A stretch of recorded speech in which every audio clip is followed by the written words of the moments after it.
Good afternoon, everybody. Thank you for being here today. We are going to get to my remarks and Q&A as always, but I do have the FBI director with me here, Kash Patel. You all know him well, and he's here to provide an update for you all with respect to China. As you know, President Trump had a very successful meeting on his trip to Asia with President Xi, where they discussed the need for China to crack down on fentanyl production and distribution, which ultimately makes its way here to the United States of America. And the FBI director recently traveled to China following President Trump's meeting to meet with his counterpart in Beijing. And he has a really positive announcement for the American people to share. So the president wanted me to bring the FBI director out to share that with all of you today. So Kash, please, thank you for being here. Thanks, Caroline.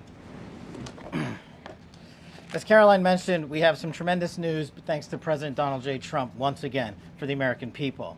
As soon as the President of the United States took office, he issued a mandate to rid America of the scourge that is fentanyl, a drug that has killed hundreds of thousands of Americans. Thanks to his leadership and direct engagements with China, we set up a framework to execute that mission 8 months ago. Attorney General Bondi immediately thereafter took steps to engage her counterpart in China at the Ministry of Public Security. Pursuant to their direct discussions, as the FBI director designated to run counterpoint on this, along with the Secretary of State Rubio and Ambassador Perdue and the team here at the White House, we set forward a path to implement the policy needed to crush the plague of fentanyl. Deputy Attorney General Blanche and our teams have been hard at work ever since, ultimately culminating in my trip to Beijing last week. This was only possible due to President Trump's historic engagement with President Xi just a few short weeks ago that set the stage for today's announcement. At that meeting, the leaders reached an agreement. But just to put this in frame for the American people, a reminder here that nearly 100,000 people died of fentanyl overdoses just last year alone. Here, this year, under this president, the FBI has seized 1,900 kilograms of fentanyl so far. That is a 31% increase from the same time period last year.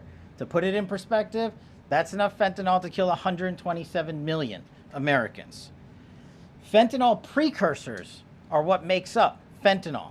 While we, the interagency, the Department of Justice, have been fighting hard to seize and stop drug traffickers, we must attack fentanyl precursors, the ingredients necessary to make this lethal drug. That was the sole purpose of my trip to China, to eliminate these precursors. And if successful, we would suffocate the drug trafficking organization's ability to manufacture fentanyl in places like Mexico.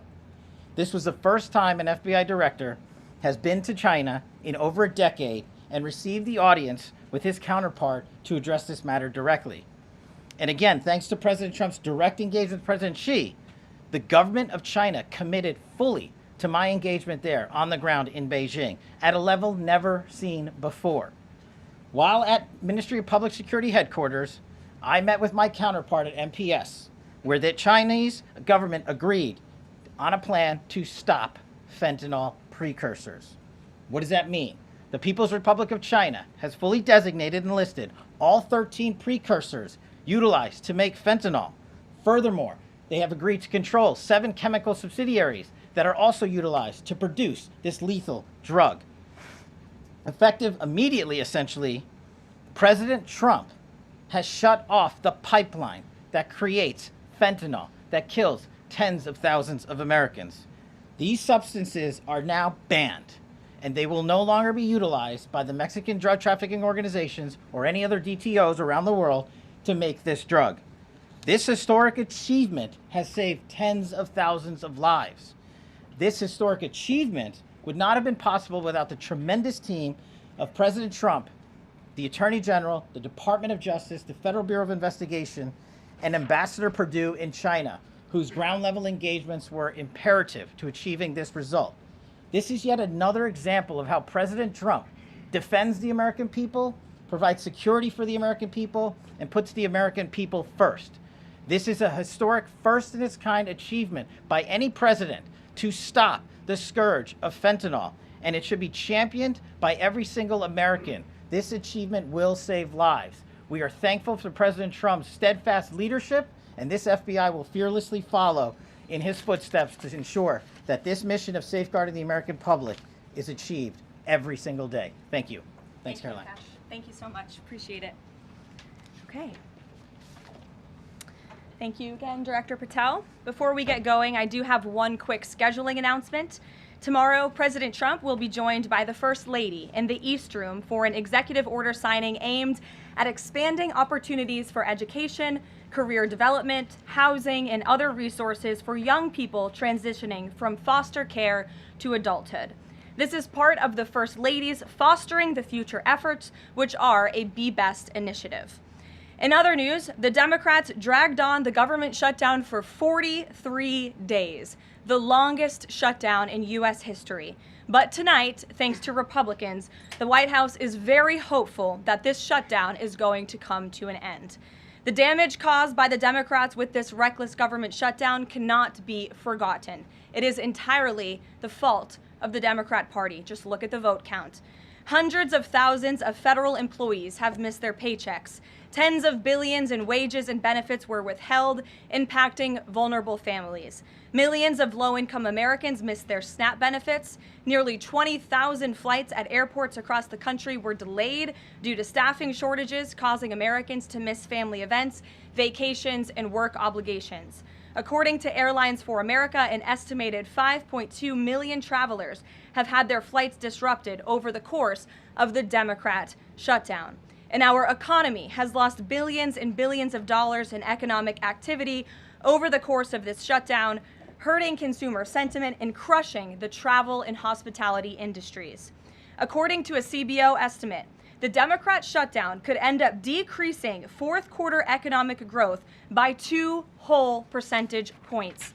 The Democrat shutdown made it extraordinarily difficult for economists, investors, and policymakers at the Federal Reserve to receive critical government data.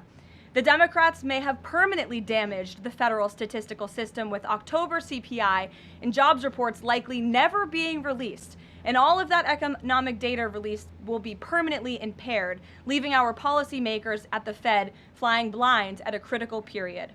It's hard to recap all of this without asking a simple question: why? Why have the Democrats put the American people through this pain for 43 days in a row? And it feels like Groundhog Day being up here again talking about this Democrat shutdown. And the answer to that question is pure partisan politics. They started this shutdown with a ridiculous demand to force taxpayer-funded healthcare benefits to illegal aliens who broke into our country. Even after it was clear President Trump and Republicans would never force American taxpayers to pay for free health care for illegals. In fact, President Trump's One Big Beautiful Bill fixed that problem. The Democrats kept dragging this reckless government shutdown on for weeks longer to boost their turnout in an election, perhaps one may guess. That's because the Democrats are totally captured by their far left-wing base, who only care about attacking President Trump, even if it means hurting innocent Americans in our country. The Democrats' weakness and their unwillingness to buck the fringe members of their party dragged this harmful shutdown on for 7 weeks and inflicted massive pain onto the American public. But let's be clear, the clean CR being voted on today in the House of Representatives that will lead to the reopening of the federal government is what President Trump and Republicans have supported from day one. Our troops, air traffic controllers, and federal employees will be back to receiving their regular paychecks. Families in need will get back to receiving their food purchasing assistance, and the people's government will soon be back open for business. President Trump looks forward to finally ending this devastating Democrat shutdown with his signature, and we hope that signing will take place later tonight. On another matter, I want to address the affordability issue that's received a great deal of media attention this past week, which is ironic because it didn't receive that much attention when Joe Biden was here and inflation was at a record high 9%, the worst inflation crisis in modern American history. And President Trump won a landslide election in part to address the affordability issues created by Joe Biden and the Democrats. And that's exactly what President Trump has done since day one of his administration. Since the first day in office and every day since, the Trump administration has taken aggressive action to fix the Biden-created cost of living issues. The notion that the same Democrats who just shut down the federal government to sabotage our economy, rob people of their paychecks, and also helped Joe Biden ratchet up inflation to 9% are now suddenly affordability champions, that notion is completely absurd. And it's something only the liberal media would have the gall to push. But the reality is that President Trump and his administration have done so much to lower prices and increase the economic prosperity of the American people. And this president and his team of amazing economic advisors are going to keep working on this issue every single day. In less than 10 short months, President Trump signed the largest middle-class tax cuts in American history, including no tax on tips, overtime, and Social Security, which will guarantee that next year Americans are going to put more money back into their pockets. The president has completely unleashed American energy dominance to help bring gasoline prices to the lowest in 5 years, and we expect them to continue to decrease.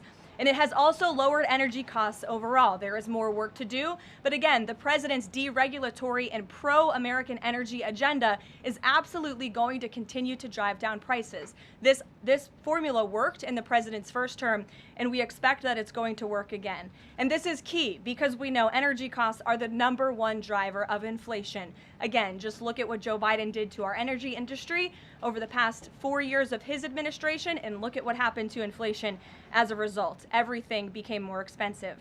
To lower prescription drug prices and healthcare costs, the president has been working around the clock on this issue. He is obsessed with negotiating these good deals on behalf of the American people to bring down pharmaceutical costs and drug costs for Americans, and he has done so on a number of fronts. You have seen him discuss that in the Oval Office several times.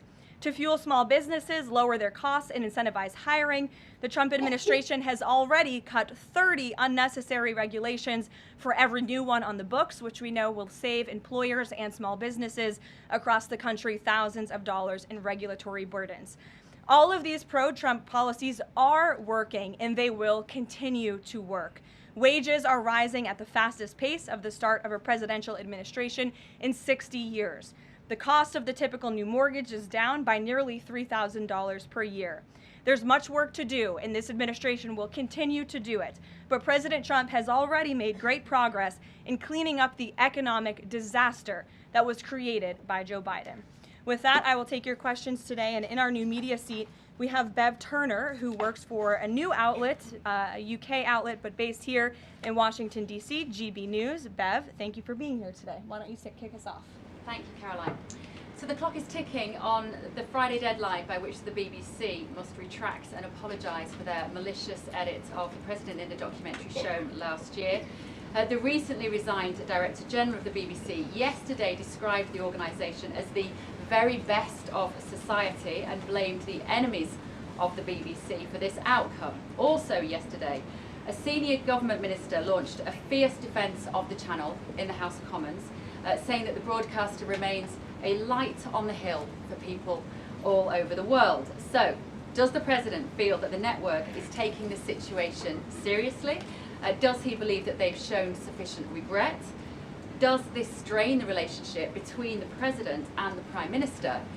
And given that the organisation is publicly funded, is the president prepared to bankrupt the BBC in his pursuit of truth and justice? Well, thank you, Bev. There's a lot of questions in one there. I will say I know the president has a very good relationship with Prime Minister Starmer. You have been there, you've seen them in their interactions, you've questioned both leaders in your time joining us when we've gone to the United Kingdom a few different times now. However, he has always been very frank when he disagrees with leaders, even whom he has a good relationship with. And the BBC, being a fair news organization, is definitely an outlet I think these two leaders would disagree. The president has made it very clear that this is a leftist propaganda machine that is unfortunately subsidized by British taxpayers, and he thinks that's extremely unfortunate for the great people of the United Kingdom and Great Britain. And I think that the president was deeply concerned by the editing, the purposeful and dishonest editing of his speech that was so clearly fake news, and he rightfully dubbed that term many years ago, and this is a classic example of that. We see it in the United States all the time. We see it now in the United Kingdom. As you know, the president's external legal counsel has filed a lawsuit against the BBC. We expect that to continue, and whether they apologize or not is up to them. Thanks for being here, Bev. Ouija. Thank you, Caroline. Sure. I have your statement about the new Epstein emails that have been released by House Democrats. Separate from why you believe the emails were made public, can you address their substance? Did the president ever spend hours at Jeffrey Epstein's house with a victim? These emails prove absolutely nothing other than the fact that President Trump did nothing wrong. And what President Trump has always said is that he was from Palm Beach, and so was Jeffrey Epstein. Jeffrey Epstein was a member at Mar-a-Lago until President Trump kicked him out because Jeffrey Epstein was a pedophile and he was a creep.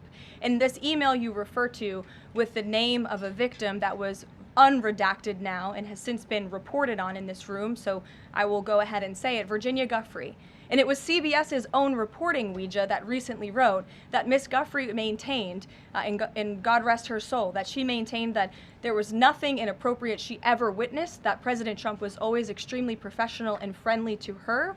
And so I think it's a question worth asking the Democrat Party, and you should all go ask them after this briefing, of why they chose to redact that name of a victim who has already publicly made statements about her relationship with Jeffrey Epstein and is unfortunately no longer with us. Mary. Thank you, Karoline. Two questions on this. In the interest of transparency, why not just go ahead, release the full files on Epstein, get this all over with? This administration has done more with respect to transparency when it comes to Jeffrey Epstein than any administration ever. In fact, this administration, the Department of Justice, has turned over tens of thousands of documents to the American people.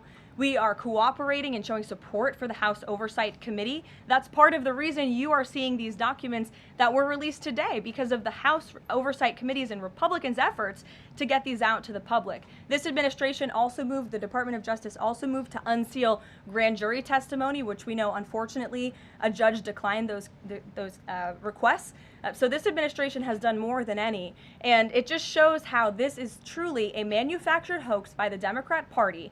For now, they're talking about it all of a sudden because President Trump is in the Oval Office. But when Joe Biden was sitting in there, the Democrats never brought this up. This wasn't an issue that they cared about because they actually don't care about the victims in these cases. They care about trying to score political points against President Trump, as we have, of course, seen with this government shutdown.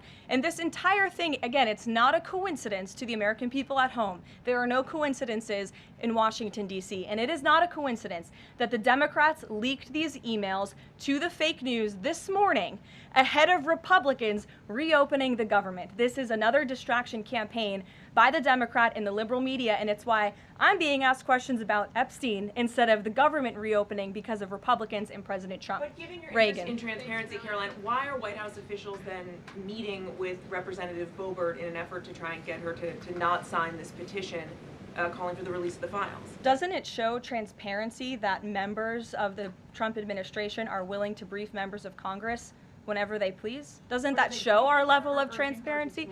Doesn't that show the level of transparency when we are willing to sit down with members of Congress and address their concerns? That's a defining factor of transparency.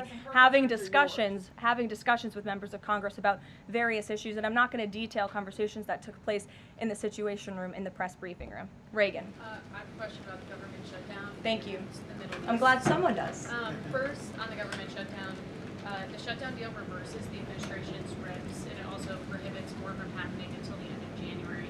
I'm wondering if the president had input on this element of the deal, and if he's at all disappointed that's going to reverse the downsizing of government during the shutdown. I mean, look, I think it's about 6,000 workers total. When you look at that in comparison to the reduction in the federal workforce that this administration has done since January to get rid of the waste, the fraud, the abuse, and to reduce the size of our federal bureaucracy, we've done a lot of great work on that front, and we will continue to. But obviously, the president's main priority was to reopen the federal government and get people back to work, and that's what this deal accomplishes. And on the Middle East line, there's been reports in Israeli media that the U.S. is considering building a temporary military base on the Gaza border.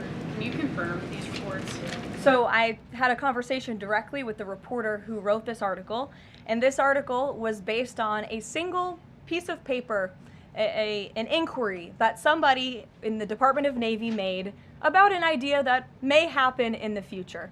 And this reporter deemed that as an official plan and ran with a story that the United States is looking into it.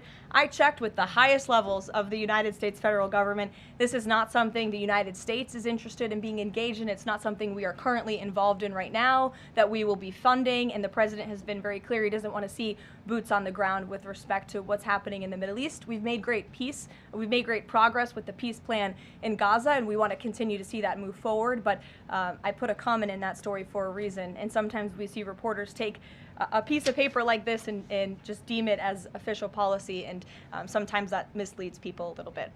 Sure. There's been a question about UK intelligence sharing regarding the drunk interdictions involving Venezuelan boats. How will that affect the U.S. military operation? There's been a lot of discussion about the high caliber of the intelligence that has been provided before any of these military actions have taken place. I've seen that report. Oh, hello. I've seen that report. I'm familiar with the reporting, but we don't comment on intelligence matters, classified intelligence matters, as you know. As for the Trump administration's position on our narco-terrorist campaign in the Caribbean, it is going to continue, and the president has made it very clear he's not going to allow terrorists to bring illegal drugs that kill American citizens into our great country. Sure, John. I'll go to John and then Zolan. Go ahead. Thank you so much. Trump has talked about sending out $2,000 checks to U.S. citizens. Earlier this year, he also talked about sending a Doge dividend. That didn't materialize. Should U.S. Citizens expect the $2,000 proposal? Is the White House committed to making that happen? The White House is committed to making that happen, yes, and we are currently exploring all legal options to get that done. I don't have a timeline for you or any further details, but I can confirm for you that the president made it clear he wants to make it happen, and so his team of economic advisors are looking into it, and when we have an update, we'll provide one. Solon. You said at the top that one of the costs of the government shutdown was that people missed their SNAP benefits. Can you explain then why the administration went to court to fight the funding of food stamps and SNAP benefits? So recipients missed their SNAP benefits because the Democrats shut the government down, and they forced the administration to tap into a contingency fund that did not even fund the full entirety of this program. And so then you had an unhinged judge who was trying to dictate from the bench what the executive branch has to pay for and where that money has to come from. That is judicial overreach at its finest, and so that's why the administration pushed back on that. We can't have the judicial branch telling the executive branch that we need to rob the Children Nutrition Fund, which is what this judge was trying to do, to pay for SNAP benefits. That's completely inappropriate and it's unconstitutional, and we've been proven right with that legal argument. But now the good news is, again, thanks to Republicans and in several hours President Trump, the government is going to be reopened, and SNAP recipients are going to receive their full benefits, which is what President Trump has always wanted to do.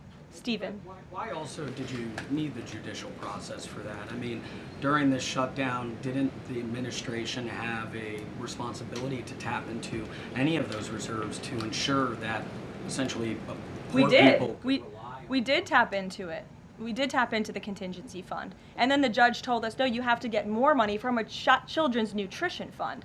And we felt that was judicial overreach. You shouldn't tell the president which fund he has to rob because the Democrats are holding the country hostage by shutting down the federal government. Stephen, go ahead. As well, if the president is considering a pardon for Ghislaine Maxwell? Again, he's answered this repeatedly. It's not something he's talking about or even thinking about at this moment in time. I can assure you of that. Stephen. Karoline, I've got two questions about New York for you. Sure. First, you always do. On brand for the New York Post.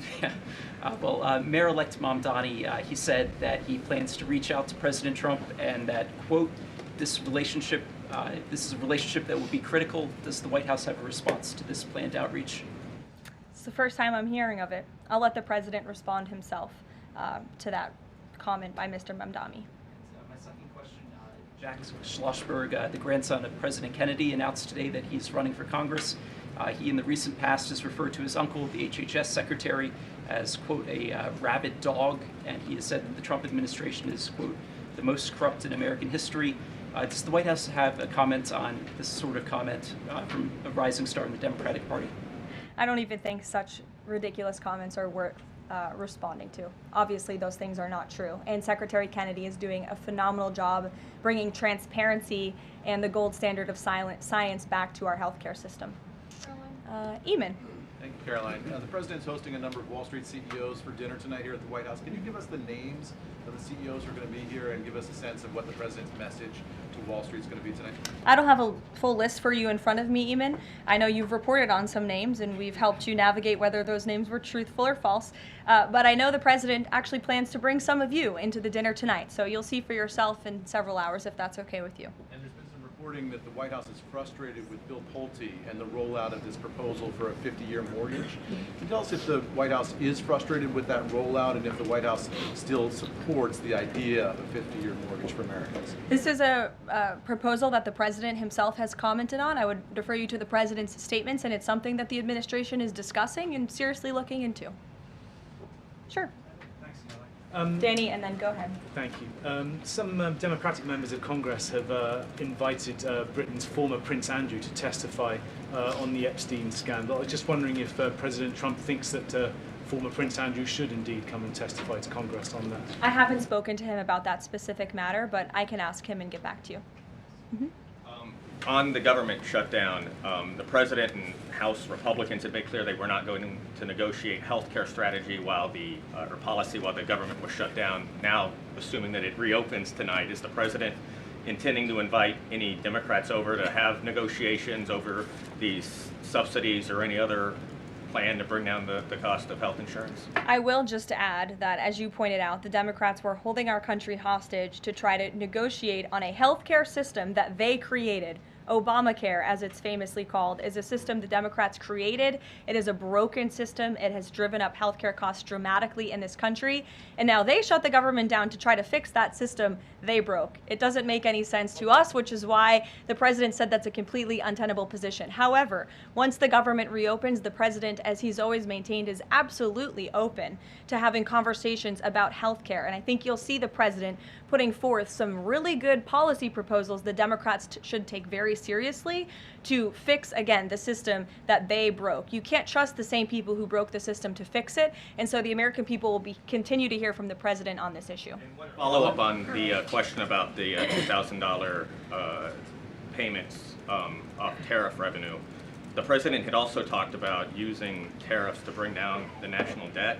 Would this be in lieu of that? Like, this is now the new way to maybe to use that tariff revenue? No, the president put out a statement on this clarifying he wants to do both things with the tariff revenue that he's bringing into this country. Trillions of dollars are expected to continue to pour in, and it's part of the reason that the Supreme Court case is so vital for our country's future, to restore our manufacturing industry in this country, to protect our national security, to continue to allow the president to use tariffs as leverage to negotiate economic deals that, again, are good for our national security. And that revenue can then be used for various reasons, to pay down our debt and also perhaps to give these rebate checks back to Americans, which, again, the White House is exploring the legal options of how we can get that done. Catherine, go ahead. Caroline, Viktor Orban said this week that President Trump has promised Hungary some kind of financial shield. Do you have any details on how that will be structured or what that would look like? I don't, but I'm happy to check with the National Security Council and get back to you. One more. You recently said you'd check with President Trump about why he needs to get an MRI on his recent trip to Walter Reed. Do you have any more detail on that? I do, and I'm glad you asked. As stated in the memo provided on October 10th, President Trump received advanced imaging at Walter Reed Medical Center as part of his routine physical examination. The full results were reviewed by attending radiologists and consultants, and all agreed that President Trump remains in exceptional physical health, which I know all of you will see with your own eyes later this evening when he opens up his dinner to the press, and perhaps you will see him when he signs the bill to reopen the federal government. So stay tuned on plans for that. Thank you, everyone.